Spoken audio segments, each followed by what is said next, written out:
حميمو مخانو حدا خفتمنا حيوانات ملكتات حدا تاع ناي عدة انجرانا هابنا انو لكو ناي عدة انجرانا كو لتناسغا مغ طرحكو يخني حدا سب كريستونو يفتلن دحر كاينو حدا سب او كريستونو نفاسي اتيلن دحر كاينو حدا سب او كريستونو ወይ ደሞ ኣብ ሃይማኖቱ ኣብ ስነ ምግባሩ ካብ በቃ ኣብዝና ዓለማው ነገር ብዙሕ ነገር የደንቅ ይፈልጥ በቃ ብዙሕ ነገር ይሰላሰል እዩ ከመ ይረጋግጥካ እንድዒ ስለዚ በኻሊ ባህላታዩ حميمك اخا حميمك مخانك ايتردكاي حميمك مخانك خابلي مرداء لتلعلل مرحلي تصل لها ማለት ስለዚህ ምልክት حمام حدا ናይ حموم ምልክት ወይ ደሞ ናይ حمامنا ምልክት حدا ታዩ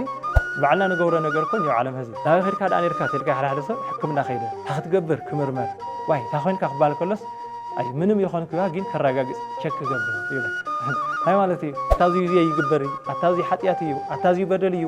አታዚኮ ርኩስ መንፈስ ለሐረር ሰው ይልገውሮ ሕሙማት ይኹም አታ ሕሙማት ይኹም ወንዑላው ዝጥዕና ዚ ላው ጥዕና ክንወኩም مستبعل ملحن كنرخوكم نعود احنا ترخو هو ترخو لبل اكلكم تصخلص عياتنا تولخم عين النينا تولخم حق لكم لخو عورات تخون نيركم ها بدل يمخونكم ينير حزق صقم منيو نرينا تولو ها اي تري تعيتني انا هله تحت يخل كله نا شيطان هله نا እግዚአብሔር ክብል كله መገልገል ሰይጣን هله መገልገል እግዚአብሔር ክብል كله ይተዋል ዓቢ እንተ ተስተውዒናሉ ምስ እግዚአብሔር ለነውረሉ ገነት እዩ ተዘይ ተስተውዒናሉ ለሲኦል ስለዚህ ክራስዓል አይ ሆነ ዕድለና بتخكل حزي حدش عمت أتخلى حكي قعوط حكو قعوط حكي قعوط حكا قعوط حنا نتاع حكي دس لنا بيت كريستيانكو غيرماكم نجار حدش عمت بلما تقطري عمت بعل بلما تقطر طرحونتي قعوط حكاتو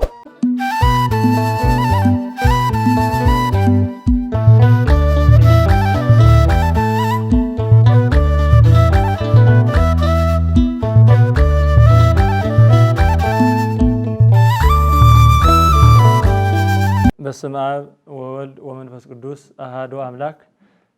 ሰላም እግዚአብሔር መስኩልኻትኩም ይኹን ተኸታተልቲ ስርጉት ሚድያ ከመይ ለኻትኩም አሜን ስለ ኩሉ ነገር እግዚአብሔር አምላኽና ዝኸበረ ዝተመስገነን ይኹን በብ ዘለኹም ሰላም እግዚአብሔር ይዙሕልኩም ሕዚ ሒዝናዮ ልመጻና ሓደ ሕቶ ኣሎ ካብ ሓደ ሓታት ልመጽ ሕቶ እዩ ታዩ ዝብል ኣነሲ እግዚአብሔር ቃል ከንብ ይደሊ ግን ምናብ ኣይኽእልን ساعات يبلي لي الحسب افتر رخوكوا ساعات لا خنبو نتوركو راسي مصني بزح ايفوتي اصل يبلني قال እግዚአብሔር كسمعون ايفوتي نادر هو ነገር ግን لسمع ለመንገድታት መዛሕቱ ፈተናታት እዮም ወዝሑ ወይ ሰዓት ይስን ወይ ከዓፍቲ ቃል እግዚአብሔር ለነገረሉ አውደ ምህረት ይጽለኒ በሞባይል كسمع ተይለለ ከም ወሓይ በቃ ራስ ይብለኒ ገለልና ከመይ ገር ከመሐሽ ይኽእል ለበል ሕቶ እይና بتعمي إذا حتى ذي نايبوز حاسة تحطه إلى الحسوة أنا نحدث طرح يخوني قال إجابير كتنبؤ كلها قال إجابير كسمع خلها هالراس لما سكا مخانو ترديو بزح سوت هايبل هالراس أويني هالراس أويني خل كلس بقى مصحف ده حزي سوكات رسمعي مزمور رسمعي لول سوك عبزحيو بخالي بهلا تأيو نسوق قال إجابير لهوت قال እግዚአብሔር ለበረከት قال እግዚአብሔር ናይ ህይወቱ መርህ ለኸጎረ ለይኾነ ለሰምዑ ኢለን ወይስ ለመህረስ ኢሉ ተቀበሉ ማለት ይሰው ይላል እዚ ኸዓ ካብ ሕማም ለገደደ ሕማም ማለት እዩ ስለዚ ወለድና ልናገርዎ ነገር ኣሎ ሓደ ሰብ ሓሚሙ መኻኑ ሓደ ካብቶም ናይ ሕማማት ምልክታት ሓደ ታዩ ምግብ ምቁራጽ ምግብ ምእባይ ሓደ ሰብ ምግባዊ ምግብ ቆሪጾ ማለት ታዩ ሓሚሙ ኣሎ ማለት እዩ ሓሚሙ መኻኑ ትፈልጦ መንገዲ ሓደ እዩ ይብሎ ወለድና እምበርከስ ናይ እግዚአብሔር ቤተሰብ ና እግዚአብሔር ቃል መቆራጽ ማለት ምግብ መቆራጽ ምግብ ምሕዳክ ብለይ ምግብ ለለ ህይወት የለይ ልብልዩ ቃል እግዚአብሔር ምግብና እዩ ቃል እግዚአብሔር ህይወትና እዩ ናይ ዕለት እንጀራና ሃበና እንውለኮ ናይ ዕለት እንጀራና ኮ ልትናስጋ ምግብ ጥራሕኮ ይኾነ ነቲ ልብላዕ ልስተ ናስጋ መብልዒ መስተይ ጥራሕኮ ይኾነ እትለትና ነፍስ ምግብ ናነፍሲ ህይወት ለኾነ ናይ እግዚአብሔር ቃል እዩ ንዕኡውን እዩ ሰብ ብእንጀራ ጥራሕ ኣይነብርን ካብ አፍ እግዚአብሔር ብዙወጽእ ቃል ደአንበር ብእንጀራ ጥራሕ ኣይነብርን ተዋሂሉ ተጻሐፈ ማቴዎስ ምዕራፍ 4 ካሙ ደሞ ጽሑፍ ኣሎ ይዲ ጎይታ ተናገሩና መጽሐፍ ከም ዘይብል ሰውሲ ካብ አፍ እግዚአብሔር ብዙወጽእ ቃል ደአንበር ብእንጀራ ጥራሕ ኣይነብርን ተዋሂሉ ተጻሒፉ ይዲ ጎይታ ኣብ ማቴዎስ 4 ላወይ ከመላኽተና ደልዩ ኣብ ዘዳግም ምዕራፍ 8 ቁጥሪ 3 ጎይታ እግዚአብሔር ለሙሴ ተናገሮ ማለት እዩ ስለዚህ ሰብ ብእንጀራ ጥራሕ ኣይነብርን ብና እግዚአብሔር ቃል ደአንበር ማለት ታዩ ናይ እግዚአብሔር ቃል ምግብ እዩ ማለት እዩ ናይ እግዚአብሔር ቃል ህይወት እዩ ማለት እዩ እግዚአብሔርን እግዚአብሔር ለሆነ መንገድታን ኩሎም ለአና ህይወትና እዩ እግዚአብሔር ጎርዎ ለበለና ንገብሮ እግዚአብሔር አይትጎርዎ ለለና አይንገብረይ እንድሕርኩም ዝልና ነብርከና በህይወት ነብረለና ማለት እዩ ምስ እግዚአብሔር ነብረለና ማለት እዩ ስለዚ ናግዚአብሔር ቃል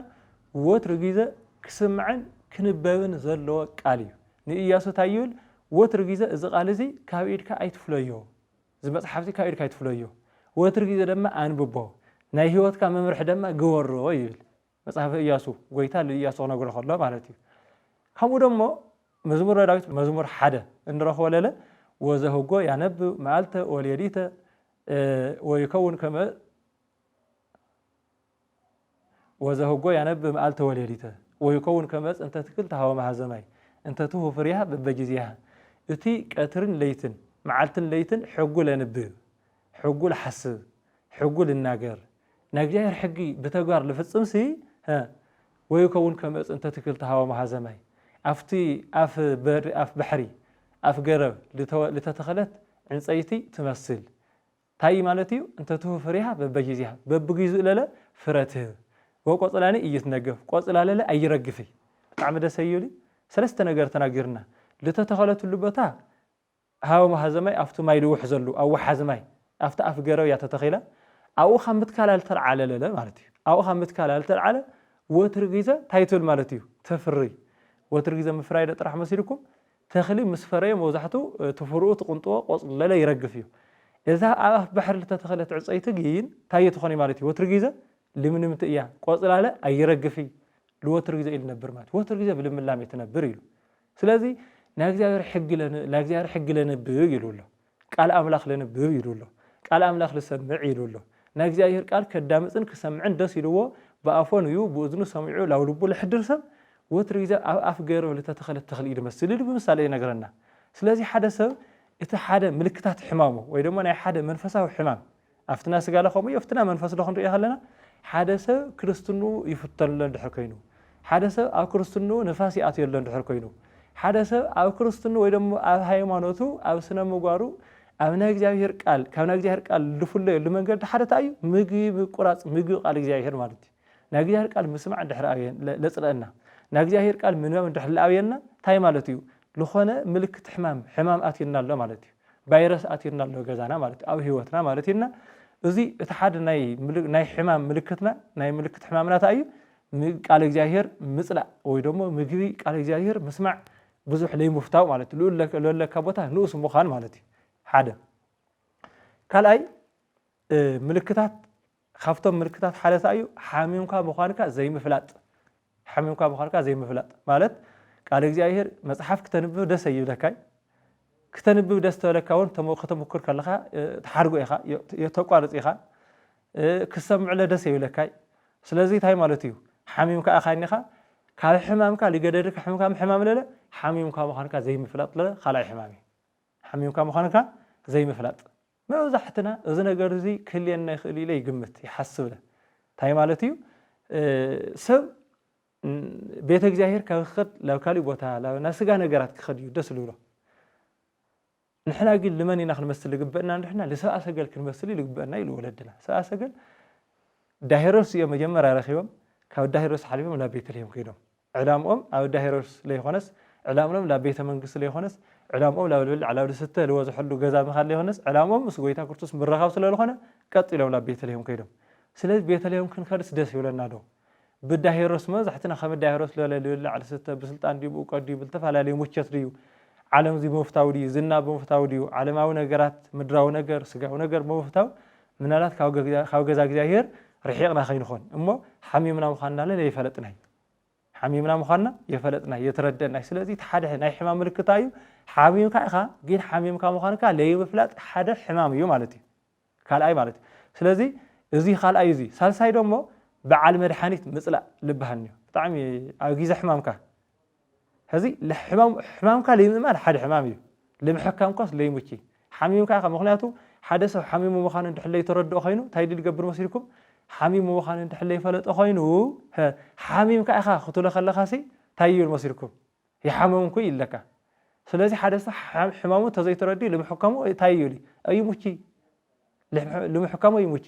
ስለዚ ሕማምካ ለይምፍላጥ ሓደ ሕማም እዩ እንደገና لجدد حمام لለት እዩ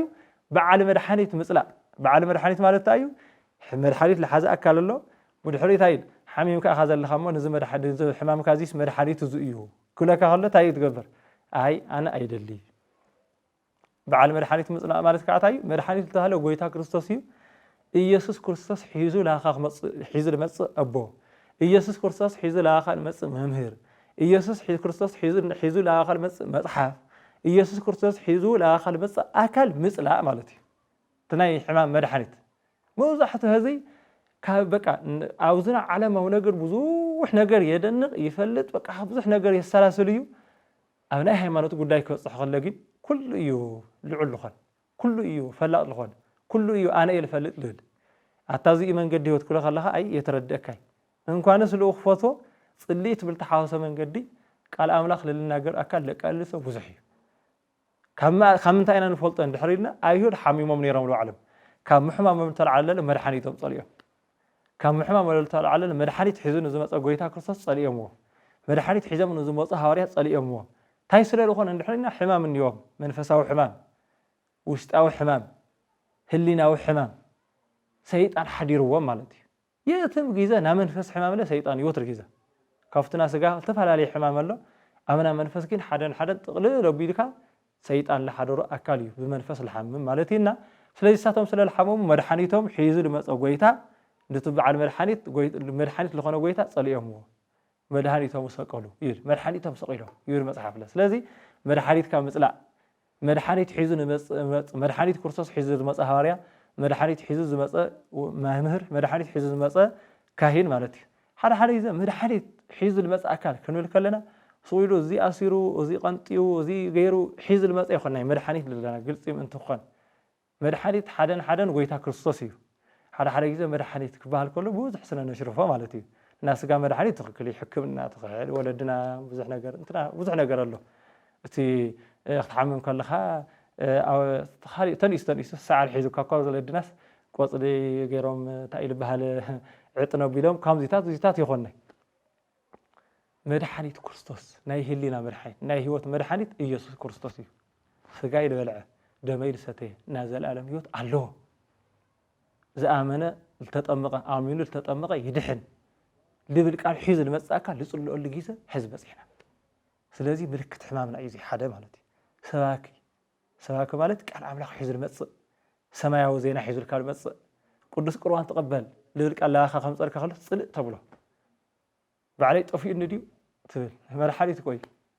ገና እየ ትብሎ መድሓኒትካ እኳ ካትጸልእ ኣለኻ ስጋይ ልበልዕ ደመይ ሰተየ ናብ ዘለኣለም ህይወት ኣለዎ ኢልና ምጸልካሲ ድሓርካውስ ገና እየ እስካዕ መኣዛ እስካዕ ልዓቢ ናትካ ዕብየት መኣዛ እዩ 70-80 ዓመት ምስ ገርካ እስካዕ እሱ ትጸንሕ ምዃንካ መን ነጊሩካ بخامي الرجاجيتك ندعي سلزي مخالي بهالات أيو حميمك أخا حميمك مخانك أي تردك حميمك مخانك خاولي مرد لثل على المرحلة كتصل الله خاملتي سلزي تملك حمام حدا حنا يحمم ملكت ويدوم وانا حمامنا ملكت حدا أيو بعال مرحلة هذه مرحلة يسوع كريستوسيو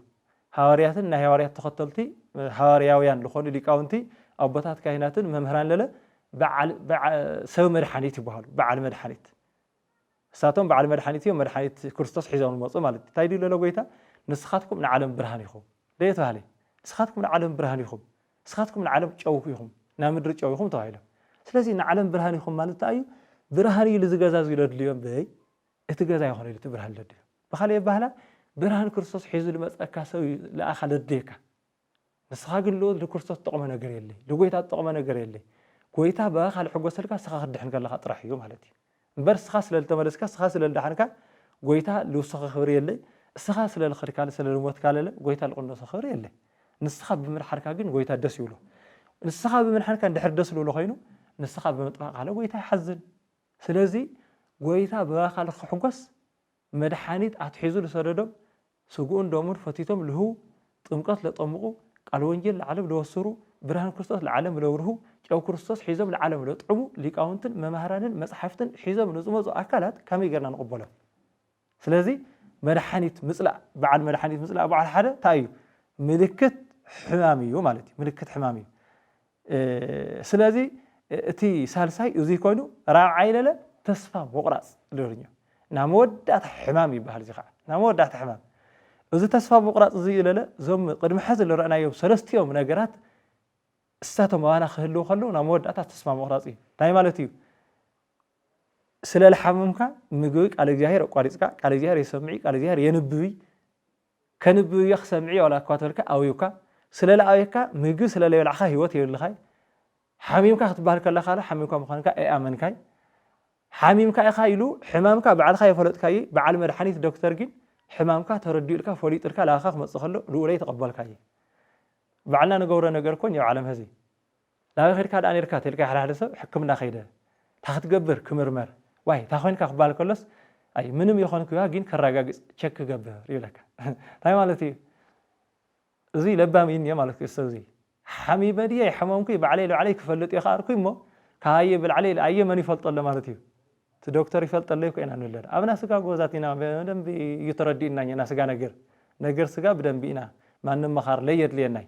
أبنا منفس جن بتعم خريد لينا مالتي سلازي شك جبر نقول ناسي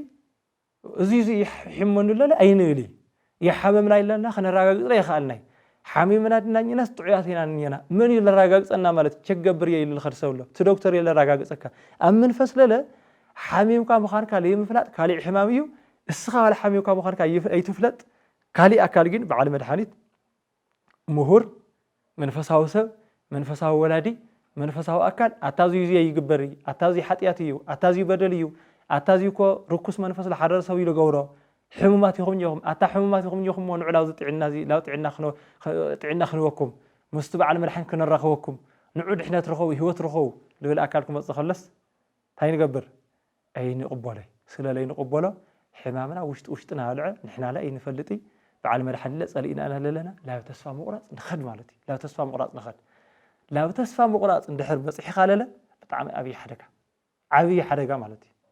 بقى على مسلياتني يولسه نورو أطليني منوار أطليني منوار كوي خون يطلينا نيو منوار ما بتعم بعد سهلي تفطرنا كل منوار كويو منوار بتعمل اللي هوتنا وسانا خم خلت على كو سو كمتي أخبار كله ده سيوله لمنتاي منوار سل المرض لمنتاي لمتي خلنا يا تفطرنا اللي هوتنا تفطرنا أو زي منوار أطليني لنا تسفق وريت تحاني قول مسه أو سماي كت أي خنا أو سماي لك خنبر كويو سو كامنا روض أي خني لخنبر يا تفطيرو لزال العالم خنبر تفطرنا سلازي منوارنا لطلعنا له منوار اللي هون طلع الناس أنا ما برأي يطلعنا له تهوتنا يطلعنا له مالتينا تسفى مقراط له تايمان من كل أشي كويس تسفى كاو كله تسفى مقراط الجدده لولين يوم زياتهم أربعة يوم ملكة حمام ملكة منفسه حمامنا أيام مالتي كاو زيوم من دحركنا حمام من دحرها اللي مرحني الله فلتي صقم من دحرها اللي مفتح الله صرمات كله خله برهان الله دون قرنا دحرها اللي أوقات الله أوزع عالم زي مفتح له يقولوا نجر يلي كن حزر قبلنا مالتي مفتح له يقولوا نجر يلي أفلا لا يتأيو نحد حدينا مفتح إنها مهلاونا فلتنا نجر جن مفتح لخين فتر بعدنا نعطوا نجارات بزحيو كلا أي نجر له مفتح خامل الله لين فلت صار له بزحتنا سلازي نازياتهم مفتحاتك تأيو عند حرينا نعم جمر يا مفتحي حمامك كان فلاتي نعم جمر يا مفتحي حمامك كان فلات حمام كان مفلات العلمان مفتحيه لمن تاي حمام كان دحر فريدك حمام كان لخت وجد حمام كان لخت طف كافت حمام لا تعنا لخت ملس بزح نجارات تمكريخه مسبات حتى أكلت تماخريخه بزح نجار توص تورد تحسويخه تستنتنيخه سلازي حمام كان مفلات مالت تايو قال جاهر مسمع الأوين له قال جاهر مسمع حديقة درفل سمع له منفسه فيلم مرأي حديقة نا علم فيلم تاع ناروخ لينا إلى ربش له هوتي لحلف له قال جاهر منو حديقة مصحف قدس منو حديقة كهلأتنا علم زينات نانوكو جيزة يلود له خسي تحصل الخون كويه سلسة تخجبر لني مفتحتك خمي غير كفتر لني إذا كانت حصل له من قد حرت أي حمام كان دحر فريد كاي مالتي حمام كان فلات وساني صقم كان فلات وساني حاتيات كان فلات وساني حاتياتهم لو تردهم ساعات تايغيرهم حاتياتنا يقرب لنا يلوم حاتيات لا ولا حد غويتا كريستوس يمص نيرو صحافت فريساويان كن حمامهم بي حاتياتهم يسلل يتردو أورس غويتا داي لعن نيرهم بر حمامهم ترديهم حاتياتهم بدلهم حمامهم لخدغول اي مصي نيرو نعوريو عوراتنا طعياتنا تولهم عين النينا تولهم حق بلكم لخو عورات تخون نيركم ها بدل يمخونكم نيرو حزق تصقمنيو نرئينا تولو ها اي ترئي خمسي عينتك عورات كويهم عوراتنا هلوغي غويتات وكل اللي فلت غويتات هيلو عورات يخوم يلوم له استاتهم عورات يخوناي عورات تخون نيركم بدل يمخونكم نيرو عوراتنا هلوكم سي ها نرئينا اموالكم يتبدلكم حدث حمم مخان اللي يخونه بدلو حمم ان هلي طعي يخل كله حدث حطيات مهلاو اللي يخونه تبدلو حطياتني ان هلي صادق يخل كله تعبيتني ان هلي تحت يخل كله نا سيطان هلو نا እግዚአብሔር ክብል ከሎ እዩ መገልገል ሰይጣን هلو መገልገል እግዚአብሔር ክብል ከሎ እዩ ተዋን ዓቢ ሕማም እዚ ኻሊ ንሳለ ይወቅዕ እዩ ስለዚህ ኃጢአትና በደልና ለኽንፈልጥ አምላኽና እግዚአብሔር ይርዳና ትና መጀመሪያ እዚ ይኾን ከሎ ተኻልኣይ ለለ ናብ ሕክምና መኻድ እዚ ለለ ካልኣይ መፍትሒ እዩ እዚ ሕማምካ ደፈሪጥካ ኒኻ هو ስለዚህ ሕማምካ እንድሕር ፈሊጥካ ታይ ትገብር ለኻ ማለት እዩ ሕማምካ ልውገደሉ ጥዕና ትረኽበሉ ሕክምና ቤተ ክርስቲያን ማለት እዩ ኻሊ ሕክምና የለ ሓደ ናስጋ ሕክምና ኣሎ afti ሕክምና ዶክተር ከምለለው ቤተ ክርስቲያን ሕክምና ቤት እያ ቤት ሕክምና መድኃኒት ቤት መድኃኒት እያ መደብር መድኃኒት እያ ቤተ ክርስቲያን ድሕነትን በረከትን እንረኻላ ገዛ ዳንበር ናይ ፍርድ ገዛ አይኾነቲ ናይ ምሕረት ገዛ እያ ናይ በረከት በገዛ እያ ሓዚንና መጽና ንሕጎሰላ ተጨንቅና መጽና ተራጋዒና ንኸዳላ ጸሎትናን መደልናን ጸሎትናን ልመናናን ሒዝና ጸሎትናን ልመናናን ሒዝና ለእግዚአብሔር ንቀርበላሞ ከእግዚአብሔር መልስን ንረኻላ እያ ስለዚህ ሕማምና እንድሕር ተረዲና ዓብይ ነገር ታይ ላይና ንኽድ ላው ጎይታ ልርከበሉ ኸበዩ ቦቦታታ ካህናት ኣብ ቤተ ክርስቲያን ስጉ እንደም ልርከበዩ ኣብ ቤተ ክርስቲያን ጥምቀት ልርከበዩ ኣብ ቤተ ክርስቲያን ጸጋ መንፈስ ቅዱስ ልርከበሉ ኣብ ቤተ ክርስቲያን ስኻትኩም ሓይሊ ካብ ሰማይ እስካዕ ወርደልኩም ኣብ ኢየሩሳሌም ጽንሑ ከተባይልና ኢናኩም ንምንታይ ኢየሩሳሌም ጽንሑ ተባይሎም ካልእ ቦታ ላይ ምታዋሉ ንምንታይ ኣብቲ ቤተ መቅደስ ጽንሑ ተባይሎም ሐዋርያት ምስ ድንግል ማርያም ኩሎም ተብ 120 ቤተሰብ ኣብቲ ቤተ መቅደስ ናጸለዩ ብሕብረት ናጸለዩ ነበሩ ይብል ግብረ ሐዋርያት ምዕራፍ 1 ስለዚህ ንምንታይ ጽንሑ ተባይሎም አው ጸኒሖም ከታይረኽዮም ልውሉ ነገራት በደንብ ጌርና ክነሰላሰሎም ይግበአና በደንብ ጌርና ክንሪኦም ይግበአና ማለትና ላ ሕክምና መኻድ ኣብ ሕክምና ኸይድካ ለለ ታይ ትረክብ ማለት እዩ ኣብ ሕክምና ኸይድካ ሓኪም ትረክብ ኢኻ መድኃኒት ትረክብ ኢኻ ማለት እዩ ስለዚህ ኣብ ቤተ እግዚአብሔር ከይድና ለለ ታይና ንርኢ ታይና ንረክብ ኣቦታትና ካህናት ኣቦታትና መነኮሳት ኣቦታትና ሊቃውት ንሳቶም ከታይ ሒዞም እዮም ጸንሑ ካምቶ ሕክምና መሳርሒ ሕክምናን መድኃኒትን ሒዙ ልጸንሕ መሳርሒ ሒዞም ይጸንሑና ንዋያተ ቅዱሳት ጥራሕ ይኾነ በት ንዋየ ቅዱሳት መሳርሒ ሕክምና ገይሩ ለኾነ መድኃኒት ካምለና በቶም ንዋየ ቅዱሳት ወቢሎም መድኃኒት ጎይታ ይረክቡና ዘኪዎስ ላፍቲ ሰግዳም ስለደ ጎይታ ምስደየ ጎይታ ክርስቶስ ሒዙ መጽዩ ስለዚህ ኢየሱስ ክርስቶስ ሒዝና ንመጸሉ ምስ ክርስቶስ ንረኸበሉ ገዛ እዩ ማለት እዩ ንዑ እዩ ናባየ ንዑ ኣነ ክዕርፈኩም እየ ኢሉ ጎይታ አለ ማለት እዩ ስለዚህ ሓደ እዚ ለሕክምና መኻድ ካልኣይ ሳልሳይ ደሞ ከም እትድሕን ምእማንን ተስፋ ምግባርን ሕዚ መብዛሕትና በቃ ላማይ ጸሎት ንመጽእ ላብ ገዛ እግዚአብሔር ንመጽእ ጸሎት ንገብር ኢና መፍትሒ ኣብ እግዚአብሔር ይለለና ንኣምን እሞ ግን እምነትና ፍጹም ኣይንገብሮይ ታይ ንገብር እንድዕምበይ ሰምዐን ድዩ ዝኹሉ ኃጢአት ዝኹሉ ዓመት ብበደል ዝኹሉ ዓመት ብኃጢአት ዝኹሉ ዓመት ረኸስክዎ ዝኹሉ ዓመት ልበደልክዎ ናማን ድዩ ይቕረለለይ ኃጢአተይ በደለይ ይቕረለለይ ክሰምዕ ዒልና ድኾነ ንጠራጠሮም ነገራት ኣለዉ ሳቶም ዞም ከምዚኦም ካብ ውሽጥና ልመፁ ድምፅታት ካብ ውሽጥና ልመፁ ሓሳባት ብደንቢ ጌርና ከነስተውዕሉ ይግበአና ና ሰይጣን ነጸላእ ሓሳባት እዮም ጎይታ እግዚአብሔር ትማለ ኣበይ ነርካ ይኾነስ ሎማ ዓንተ የለኻ ልብል ኣምላኽ እዩ እሞ ስለዚህ ላብ ገዛ እግዚአብሔር ክንመጽእ ከለና ለለ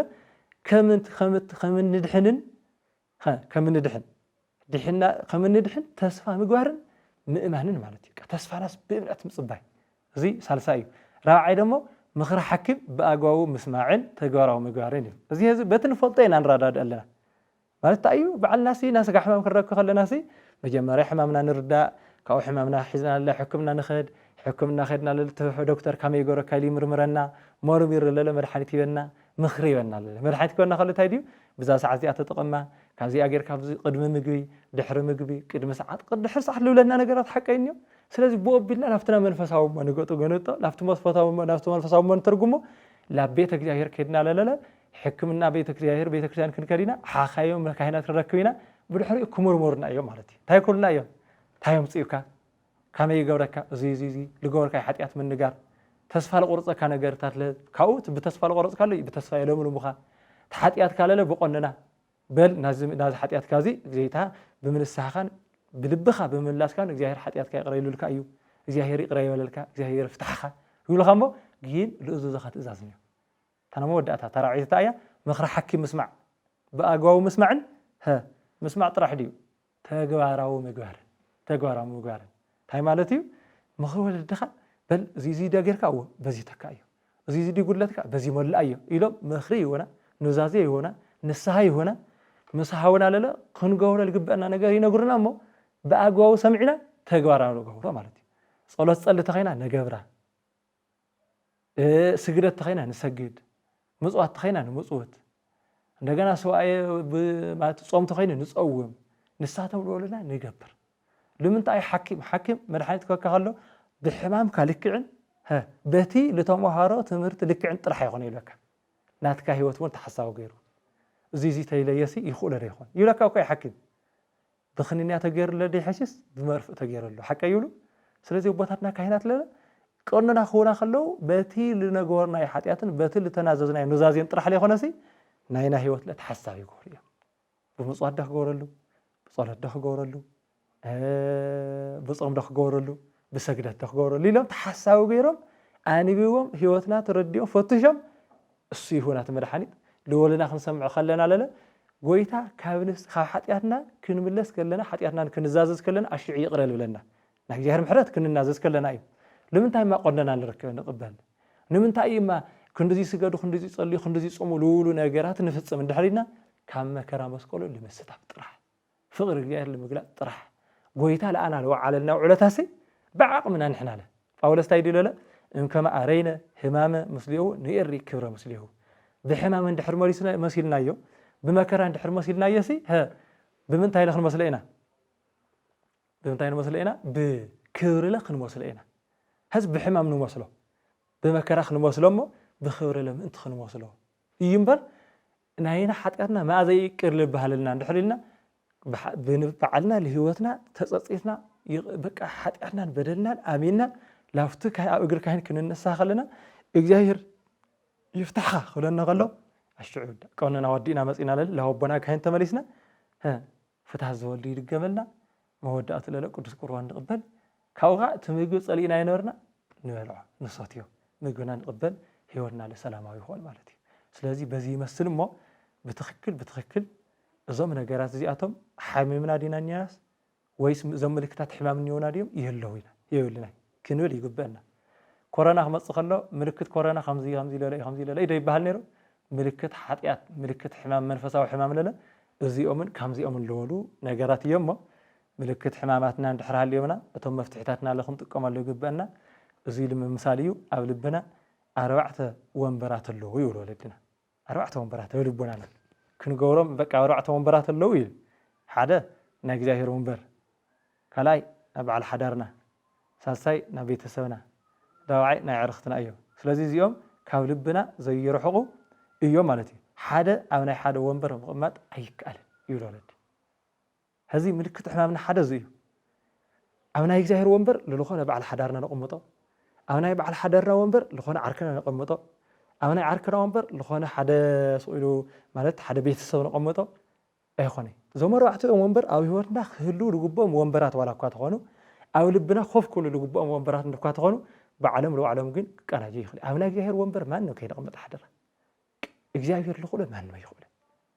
እንደገና በዓል ሓዳርና ወይ በዓል ተሓዳርና ትኽእሎ ወይ ደሞ ምስ በዓል ሓዳርና ንኸዶ መንገድታት ማንም ክኸድልና ይኽእል ለወላዲና ወይ ደሞ ለቤተሰብና ክትከልና ንኽእል ማንም የለ እንደገና ለዓርክና ክትከልና ንኽእል ኣካል የለ ስለዚ እዚኣቶም ናዕሎም መንገዲ ሒዝና ክንከድ ይግበአና ማለት እዩ ሓድሓደ ግን ፍርስ ይብለና ዓርክናስ ክንዲ እግዚአብሔር ክንዲ ሰበይትና ክንዲ ሰብኣይና ክንዲ ወላዲና ክንዲ ኩሉ ንገብሮ ሓደ ዓርክና ካብኡ ላይ ዓቕሚ ስለነሽኩሞ ስለይወድቕ ካብ ሓይርና ንወድቕ ህዝና ዓርክና ፀገም ዲ ኣይኾነ ላይ ዓቕሚ ለሸኪምናዮ ከም እግዚአብሔር ኩነና መፍትሒስ ካብ እግዚአብሔር ልመፅእ መፍትሒ ካብ ዓርክና ደሊናዮ ስለለ ኣይኽእለይ ካብ በዓል ሓዳርና ወይ ካብ በዓል ተሓዳርና ክንረኽቦ ዝግበአና መፍትሒ ካብ ሓደ ቤተሰብ ንእልሾ ካብ ቤተሰብና ለካ በዓል ሓዳርና ይፈላለየና ኣብ መንጎ ሰብኣይ ሰበይቲ ዝኾነ ቤተሰብ ንእቲና ለፍት በቃ ብላሽ ይገብረና ማለት እዩ እዞም ሕማማት እዚኣቶም ብጣዕሚ ከበርቲ እዮም ሞ ስለዚ ብትኽክል ብህይወት ኣለና ደ የለናን ብሃይማኖት ኣለኹም ዶ የለኹም ህይወትኩም ፈትሹ እዩ ለሎ ቅዱስ ጳውሎስ ለለ ህይወትኩም መርምሩ እዩ ለሎ ሞ ህይወትና ንክንምርምር ኣምላኽና እግዚአብሔር ፍቀደልና ብትኽክል هيوتنا هذا تفتشنا حمامنا هذا تزيتردينا ياتنا تزيتفويسنا كاب حمامنا خنفوسينا إلنا كنفوسلو لينخلو لجيزة خامللن خنفلت يقبلنا زعلهم زي تستوعدنا له منجست سماه نورسليو تزي استوعدنا له منجست سماه نسونليو انت استوعدنا له مسجيهر لنورلو جنة ايو تزي استوعدنا له سيولي سلازي كنا سؤال عيكي خون عدل لنا بتخكل حزي حدش عمتك أتخلى حكي كعوض حكوم كعوض حكي كعوض حكا كعوض حنا نتهال حكي دس لنا بيت كريستيانكو غيرماكم نجر حدش عمت بلما قطري عمت بعل بلما قطر طرح كنتي كعوض حكاتل تايما لكريستوس يدلو سبحات لزعصهن اسكذاتي ساعت እግዚአብሔር ለሰነት ኢሉ ቅዱስ ያሬድ ታይ ማለት እዩ ለክርስቶስ ይደልስ ሰዓት ማለት ለጎይታ ክርስቶስ ምስጋና ይግባኦ ክብር ይግባኦ